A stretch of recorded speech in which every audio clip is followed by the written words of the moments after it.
The first time I met my teacher, the thing that was most striking about him was the depth of his silence. And it was a silence that was extremely comfortable. In other words, there was no effort in it. And because it was so effortless, it would communicate itself. You feel well in this silence. It makes you feel well. It makes you feel completely welcome, completely comfortable in it.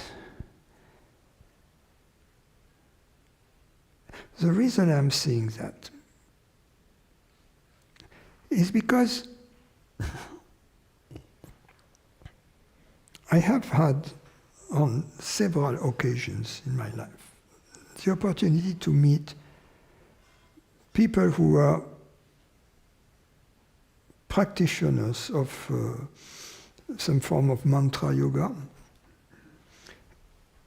and they were heavily into it, very heavily into it. So as a result of this activity,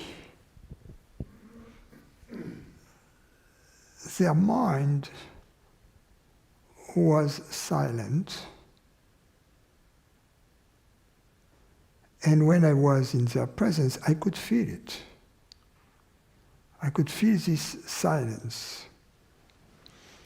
And as a result of this silence,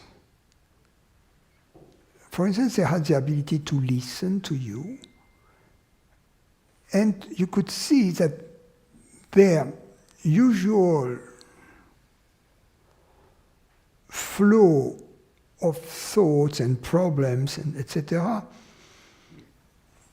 was temporarily set aside. In other words, through the practice, it's like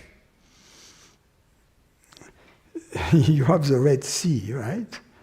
And the practice of the mantra temporarily pushes the Red Sea on both sides and creates some kind of opening in the middle, But for this opening to remain, the push needs to remain. And the push is an effort, or the residue of an effort.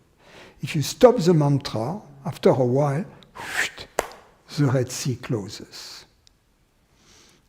In the case of my teacher, the Red Sea had evaporated. You see, so that was it. So this type of silence was very tricky because these people, they were doing a lot of that, hours and hours and hours.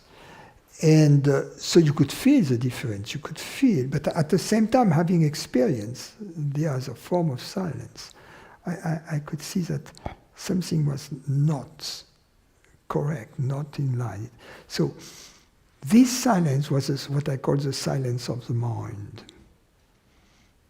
My teacher's silence was different. It was a noumenal silence. It was the natural state.